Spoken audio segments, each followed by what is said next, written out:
নমস্কার বন্ধুরা, আবাসিক ঘরকন্যায় আপনাদের সকলকে স্বাগত। আজ আমি দুটো রেসিপি আপনাদের সামনে নিয়ে এসেছি। ঝিঙে পটল, এই গরমেতে আর সব সময় ঝিঙে পটল খেতে ভালো লাগে না, ওই ঝিঙে পটল একঘেয়েমি লাগে, তাই ওই ঝিঙে পটল দিয়েই কিভাবে দুটো রেসিপি অন্য স্বাদের করা যায় তাই নিয়ে এসেছি আমি আপনাদের সামনে। চলুন কিভাবে করি দেখতে থাকুন। দেখুন, আমি পটল নিয়ে নিয়েছি। পটলের ছিলকাগুলোকে আমি এইভাবে ওপরের যে একটা আস্তরণ থাকে সেটাকে ছাড়িয়ে নিয়েছি, নিয়ে আমি এই শেপে কেটে নিয়েছি। আমি আজকে পটলের ভর্তা করব। সবসময় পটলের তরকারি, পটলের ঝোল এইসব তো ভালো লাগে না, তাই অন্যভাবে কি করে করা যায় সেই রকমের জন্য আমি আজকে পটলের ভর্তা করব। সেই জন্য পটল আমি এইভাবে কেটে নিয়েছি। এখন দেখুন, পটলটার মধ্যে আমি দিয়ে দেব কিছুটা লবণ, দেব এখন মাখিয়ে রাখছি আমি কিছুটা লবণ, আর দেব আমি কিছুটা হলুদ দিয়ে দেব, আর অল্প করে শুকনো লঙ্কার গুঁড়ি দিয়ে দেবো। দিয়ে আমি এখন এটাকে ভালো করে মাখিয়ে রেখে দেব।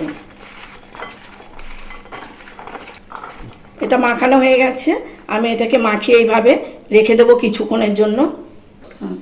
আমি দেখুন আরও একটা যে পদ, আমি যে দুটো পদ করব বলেছি, এক তো গেল পটলের ভর্তা, আর একটা আমি করব ঝিঙে দিয়ে চিংড়ি মাছ।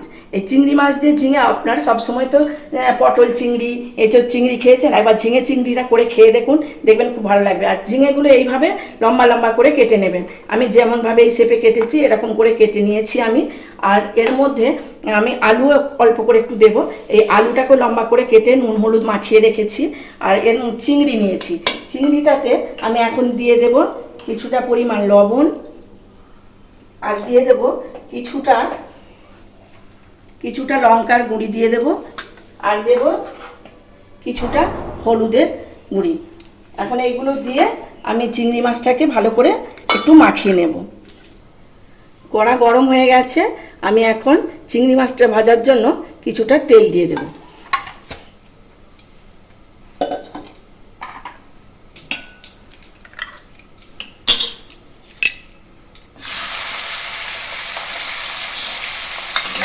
চিংড়ি মাছটাকে হালকা করে ভেজে নেব, বেশি ভাজবো না, বেশি করে কড়া করে চিংড়ি মাছ ভাজলে চিংড়ি মাছটা একটু শক্ত হয়ে যাবে।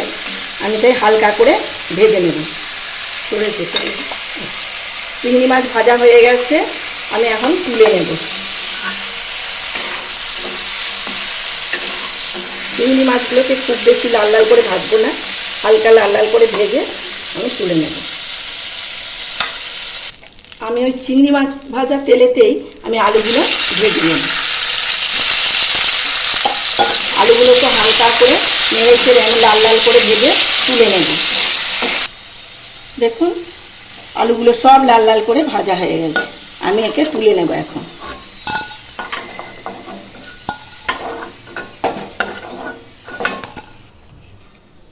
আমি দিয়ে দেব ফোড়নের জন্য দুটো তেজপাতা, একটা শুকনো লঙ্কা, আর কিছুটা গোটা জিরে। একটু ভালো করে নাড়াচাড়া করে একটু ভেজে নেব।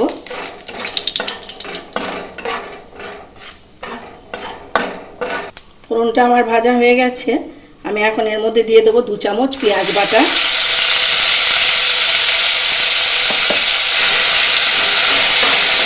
পেঁয়াজটাকে হালকা করে লাল লাল করে আমি ভেজে নেব। পেঁয়াজ লাল লাল ভাজা হয়ে গেছে, এখন আমি এর মধ্যে দিয়ে দেব 2 চামচ টমেটো পিউরি।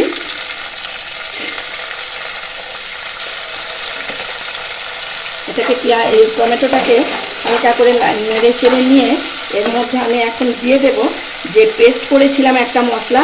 দেখুন, আমি এই মশলাটা পেস্ট করে রেখেছিলাম, এর মধ্যে আছে আদা, সামান্য একটু আদা আছে, রসুন আছে, আর জিরে, কাঁচা লঙ্কা, এটাকে পেস্ট করে রেখেছিলাম।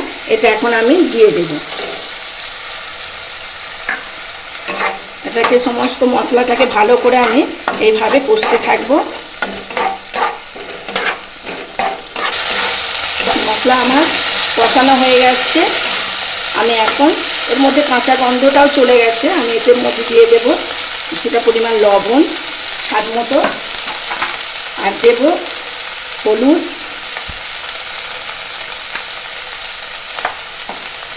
আর ঝালের জন্য দেব কাঁচা লঙ্কা, যেহেতু দেওয়া আছে আর এই 1 চামচের মতো দিয়ে দেবো ঝাল লঙ্কার গুঁড়ো। এটাকে ভালো করে নাড়াচাড়া করে নেব। এর মধ্যে দিয়ে দেবো এখন আলুটা, ভেজে রেখেছিলাম যে আলুটা, সে আলুটা দিয়ে দেবো আর ঝিঙেগুলো দিয়ে দেবো। দিয়ে ভালো করে আমি নাড়াচাড়া করে নেব।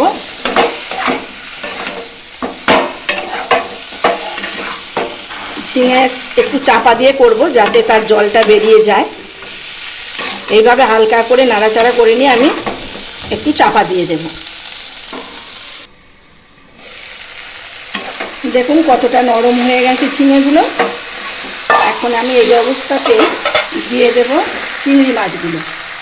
এখন থেকে চিংড়ি মাছগুলো দিয়ে দিলে কি হবে, ওর পুরো ফ্লেভারটা ওর মধ্যে যাবে। চিংড়ি মাছগুলো ভালো করে নাড়াচাড়া করে নিয়ে আমি এতে সামান্য করে চিনি দেব। অল্প সামান্য চিনি দেবেন, বেশি দিলে ভালো লাগবে না, অল্প করে দিয়ে দেবেন। তা দিয়ে আমি ভালো করে নাড়াচাড়া করে নেব।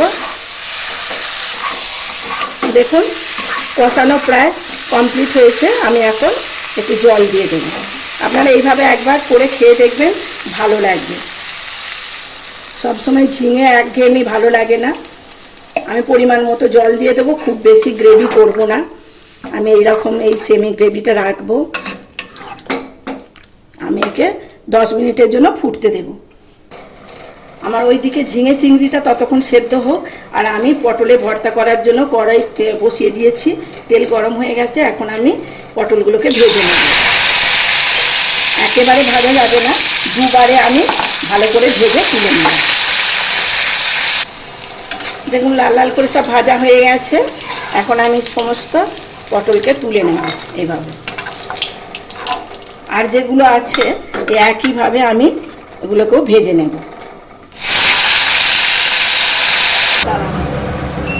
একদম ঝিঙে চিংড়ি আমার রেডি। আমি এখন এই গরম মশলা দিয়ে আমি নামিয়ে নেব। ঝিঙে কেউ খেতে চায় না, আপনারা যদি এইভাবে একবার তৈরি করে খান, বাড়িতে ঝিঙে আসলে দেখবেন সদস্যরা বলবে এইভাবেই বানাতে। এদিকে পটলটাও আমার পুরো ভাজা হয়ে গেছে।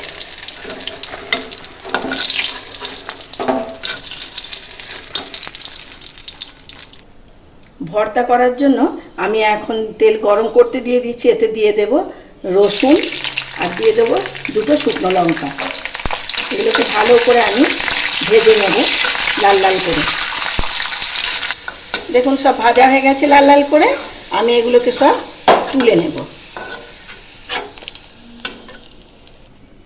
আমি এই যে ভর্তাটা করব তার জন্য অল্প করে লবণ দিয়ে আমি লঙ্কাটা আর রসুনটাকে ভালো করে আমি মেখে নেব।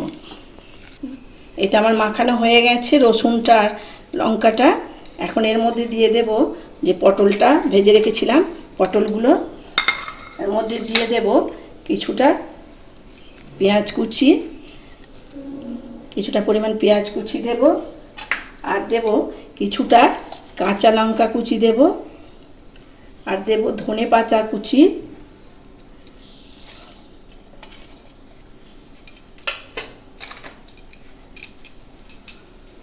এতে দিয়ে দেব সরষের তেল, কিছুটা সরষের তেল দিয়ে দেব, আর দেব সামান্য করে বিট লবণ।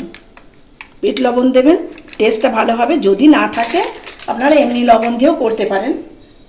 আর দেব সামান্য করে আমি লেবুর রস, এই হাফ চামচের মতো লেবুর রস দিয়ে দেবেন। দেখবেন চটপাটা লাগবে, খুব ভালো লাগবে। এইগুলোকে আমি ভালো করে মাখিয়ে নেব। বাড়িতে পটল আসলে এইভাবে একবার করে খাওয়াবেন আপনার বাড়ির সদস্যদের, দেখবেন তাদের খুব ভালো লাগবে। পটল এমনি সবাই খেতে চায় না সব সময়। পটল গ্রীষ্মকালে পটল ছাড়া তেমন ভালো সবজি পাওয়া যায় না, শীতের মতো তো অত সবজি পাওয়া যায় না। একঘেয়েমি পটল খেতে খেতে বিরক্ত লাগে, তখন এইভাবে একবার বাড়ির সদস্যদের করে খাওয়ান, দেখবেন বারবার খেতে ইচ্ছা করবে। একটা ভিন্ন স্বাদের এই রেসিপি আপনাদের এইরকমভাবে করে খাওয়ার অনুরোধ রইল। আপনারা একবার হলেও তৈরি করবেন। আমি করেছি, যেমনভাবে ওইভাবে করে নেবেন। ঘরোয়া উপকরণ দিয়ে করা যায় খুব সহজেই। আমার এখন ভর্তা রেডি হয়ে গেছে, আমি একটা জায়গায় তুলে রেখে দিলাম। বন্ধুরা, আমার দুটো রেসিপি একদম রেডি। ঝিঙে আর চিংড়ি মাছ দিয়ে যে রেসিপিটা করলাম খুবই সহজ, ঘরোয়া উপকরণ দিয়ে করা যায়। আপনারা এইভাবে একবার করে খেয়ে দেখবেন। চিংড়ি মাছ তো অনেকভাবেই অনেক দিক সব কিছু দিয়ে খাওয়া যায়, কিন্তু ঝিঙে দিয়ে একবার করে খেয়ে দেখবেন। ঝিঙে দিয়ে করে খেয়ে খুব ভালো লাগবে। আর এই পটলের ভর্তাটা যে করেছি দুরকমভাবে করা যায়। কেউ সেদ্ধ করে আবার মিক্সিতে প্রেস করে আর এটা ভেজেও করা যায়। আর আমি এটা ভেজে করলাম, কারণ এটা ভাজাটা করলে একটু বেশি টেস্ট হয়, আমি তার জন্য ভেজেই করেছি। আপনারা দুরকমভাবে করা যায়, যে কোনো একটাভাবে করবেন, খুব ভালো লাগবে। পটল তো সবসময় খেতে চায় না, তো এইভাবে করে খাওয়ালে আমার মনে হয় খুব ভালো লাগবে। আপনারা এইভাবে একবার তৈরি করে খেয়ে দেখবেন। আর আমার এই দুটো রেসিপি আপনাদের কেমন লাগলো আপনারা একটু কমেন্টের মাধ্যমে জানাবেন। যদি ভালো লাগে তাহলে লাইক, শেয়ার, কমেন্ট করতে ভুলবেন না। আমার চ্যানেলটি সাবস্ক্রাইব করে পাশে থাকবেন, আর এইভাবে আমাকে সাপোর্ট করে যাবেন। আপনারা ততক্ষণ ভালো থাকবেন, সুস্থ থাকবেন, সাবধানে থাকবেন। দেখা হবে অন্য কোনো ভিডিও নিয়ে। ততক্ষণের জন্য টাটা।